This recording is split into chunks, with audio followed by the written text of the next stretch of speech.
mais uma manhã nesse quadro Café com Reflexão. Quero cumprimentar a todos, saudar a todos com a graça e a paz de nosso Senhor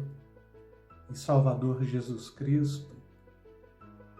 E a reflexão de hoje encontra-se em Gálatas capítulo 5, versículo 1, primeiro, que diz assim: Cristo nos libertou para que sejamos de fato livres. Estai, pois, firmes e não torneis a colocar-vos debaixo do jugo da escravidão. Quando a gente trabalha principalmente esta carta que Paulo escreve aos Gálatas, esta carta ela está falando de uma proposta contraditória, porque aqui Paulo vem, evangeliza este povo, traz a mensagem do evangelho para esse povo e posteriormente, quando um grupo de judaizantes, quem eram os judaizantes? Eram judeus que haviam se convertido ao cristianismo e que achava que para ser salvo ainda tinha que cumprir alguns ritos da lei ou cumprir os ritos da lei. E de alguma forma eles traziam esta consciência, porque a compreensão era a seguinte: todos os patriarcas, todos os profetas, todos quantos fizeram parte da aliança com Moisés, aliança da lei, este povo cumpriu a lei. Agora vem os gentios, um povo aí que não tinha mérito, não tinha nenhuma proposta de eleição, agora eles vão ser salvos mediante a fé, sem nenhum argumento da lei. E este grupo de judaizantes, como eu falei, eram cristãos judeus, pessoas judeus que haviam se convertido ao cristianismo, mas que achavam que deveriam cumprir algum rito da lei. Eles prestaram mais um desserviço para o evangelho ou para o ministério de Paulo do que necessariamente um serviço.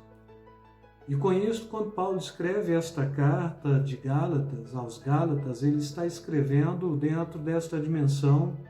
de que, de fato, os gentios eles haviam sido libertos em Cristo Jesus pela graça e não pela lei. E isto é tão sério que Paulo chega a propor para este povo que, caso a gente reconstrói aquilo que a gente já destruiu, a gente se torna transgressor. Com isso ele estava falando que a lei ela já tinha sido cumprida em Cristo Jesus e tentar trazer os rudimentos da lei outra vez era transgredir. E ainda ele está falando que os Gálatas eles chegavam a ser insensatos porque eles haviam começado no Espírito, então estavam falando Espírito da graça, e agora estavam tentando terminar na carne, porque outra vez estava querendo trazer para a sua carne os rudimentos da lei.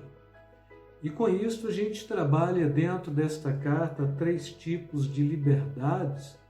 e o cristão ele tem que estar continuamente se policiando acerca destes 3 tipos de liberdade, e nesta carta a gente vai pegar todas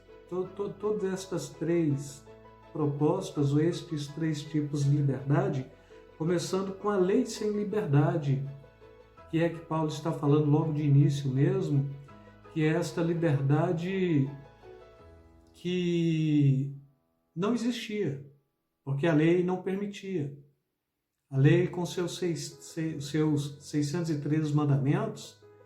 eram tão somente mandamentos. O homem tinha que ser salvo por cumprir tudo aquilo que a lei ordenava. O homem era salvo por trazer toda a ritualística da lei, todos os parâmetros da lei, todas as normativas da lei, e trazia a consciência de que ele não tinha liberdade, ele vivia dentro de uma escravidão, cumprir mandamentos. E dentro destes mandamentos, alguns segmentos do cristianismo ainda propõem que havia mandamentos cerimoniais e outros tipos de mandamentos, e estes mandamentos cerimoniais poderiam ser cumpridos, mas de fato, quando a Bíblia está falando que Cristo pagou o preço por nós, Ele está nos livrando até destes mandamentos cerimoniais, não é? Por exemplo, um deles é o sábado, por exemplo, um deles é ter liberdade para comer aquilo que de fato próprio Deus santificou com o seu sangue, não é? E então não existe nem sequer mandamentos cerimoniais mesmo. E o povo judeu era um povo que necessariamente eles não tinham a liberdade, eles tinham aqui uma condição de servos da lei para ser salvos. Posteriormente vem Jesus e traz uma liberdade para que esse povo não precisasse mais cumprir a lei, chamada liberdade da graça, e esse povo não consegue se relacionar bem com essa liberdade da graça. Por quê? Porque com a liberdade da graça você tão somente tinha de crer no Evangelho, você tinha que aceitar o sacrifício de Jesus, você tinha que ter uma mudança de vida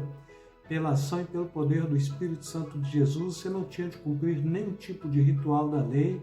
você não tinha de cumprir nenhum tipo de mandamento dos 613 mandamentos, você não tinha de cumprir os 10 principais mandamentos, né? Que a gente traz aí como não matarás, não roubarás, não adulterarás, honrar a Deus sobre todas as coisas, lembrar do sábado para santificar, não adulterarás e assim por diante. Então estes mandamentos, todos eles estão inseridos dentro da graça, de forma que o ato do adultério eu não vou adulterar mesmo, porque a própria lei da graça me impede do adultério. O falso testemunho, o próprio ato da lei da graça me impede do falso testemunho também. E cobiça, a própria liberdade da lei, da graça mesmo, a lei da graça me impede da cobiça, então não vou cobiçar a mulher do próximo, o jumento do próximo, patrimônio do próximo e coisa assim.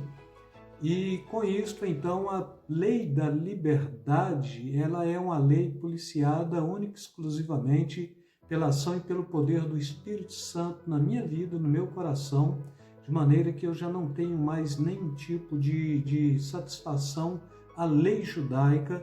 e esta lei nem cerimonial, nem outro tipo de lei, porque então o Senhor me resgatou da lei, Ele me resgatou das garras de Satanás, e Ele me resgatou também da subserviência da lei, porque a lei ela já tinha sido enfermada pelo próprio pecado do homem, e aqui Jesus ele me redime desta lei, que agora traz mais um conceito de maldição do que de plena liberdade, mas também o outro tipo de liberdade que a Bíblia está nos falando o tempo todo, e a liberdade sem lei, que é esta liberdade que o mundo nos apresenta, esta liberdade que o mundo o tempo todo está aí trazendo e tentando, de alguma forma, nos apresentar, que é uma liberdade que nos leva mais para a ocasião, a carne, ou para a libertinagem, ou para fazer aquilo que a Bíblia não atesta. Por exemplo, quando eu estou tendo aí uma pluralidade de parceiros no relacionamento sexual, isto é um tipo de liberdade sem lei, a Bíblia não está falando disto. Quando eu estou mudando a minha conduta sexual mesmo, não é? Isto também eu estou violando uma liberdade da graça, estou tendo em mim uma liberdade sem lei, quando estou trazendo aqui esse conceito de ideologia de gênero também, é porque eu estou usando esta liberdade sem lei, quando eu estou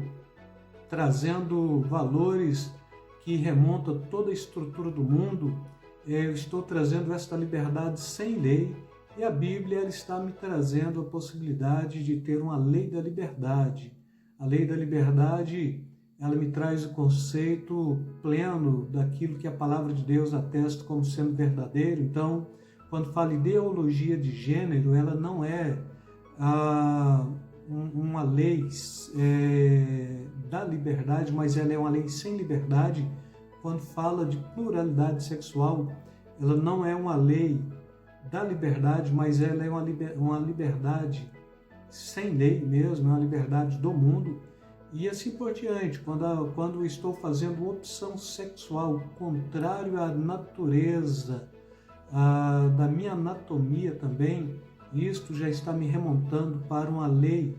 ou para uma liberdade sem lei,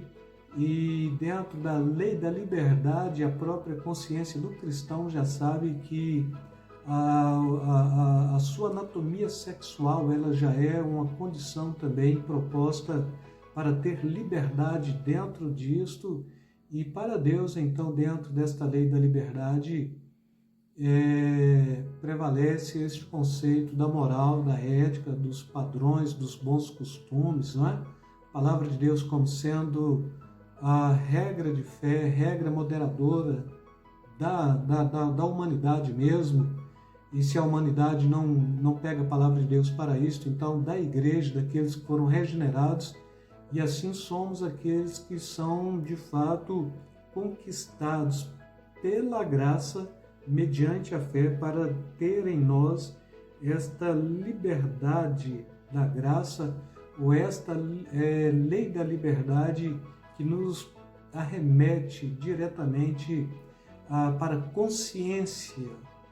trazida pelo Espírito Santo, para a consciência de Deus, para a consciência de Cristo, para a consciência do Espírito Santo, sabendo que ainda, pegando Gálatas 5:22, Paulo está falando obras da carne, e ali ele está falando, mais Gálatas 5:18 principalmente, obras da carne, e depois ele está falando obras do Espírito, e ele está falando que aqueles que praticam obras da carne mesmo, está falando prostituição e adultério e coisas semelhantes a estas, né? Mas eu queria até ler para a gente fechar esta referência bíblica. Mas se sois guiado pelo Espírito, não estáis debaixo da lei. As obras da carne são conhecidas quais são: prostituição, impureza, lascívia, idolatria, feitiçaria, inimizade, porfias, ciúmes, iras, pelejas, dissensões, facções, invejas, bebedices, orgias e coisas semelhantes a estas, acerca das quais já vos declaro como antes, já vos preveni, que os que cometem tais coisas não herdarão o reino de Deus. Então, esta lei da liberdade, o Espírito Santo sempre está jogando com a possibilidade do herdar o reino de Deus. E por isso, então, esta postura da lei da liberdade, ela já traz esta paz para o meu coração. Não é porque eu não quero, é porque eu tenho paz, né? Para não praticar esta liberdade sem lei, e assim com a garantia de que, sim, estou tomando posse da vida eterna com plena liberdade, e esta liberdade comprada na cruz por Cristo Jesus, e que está à direita de Deus intercedendo por mim, e que em breve há de me buscar e há de nos buscar para um lugar que Ele mesmo já foi preparar, e pela presciência de Deus, Ele já preparou. Com isso, quero deixar estes 3 conceitos de lei para vocês. Fiquem na paz, beijo no coração. Deus vos abençoe ricamente, beijo na alma de cada um de vocês.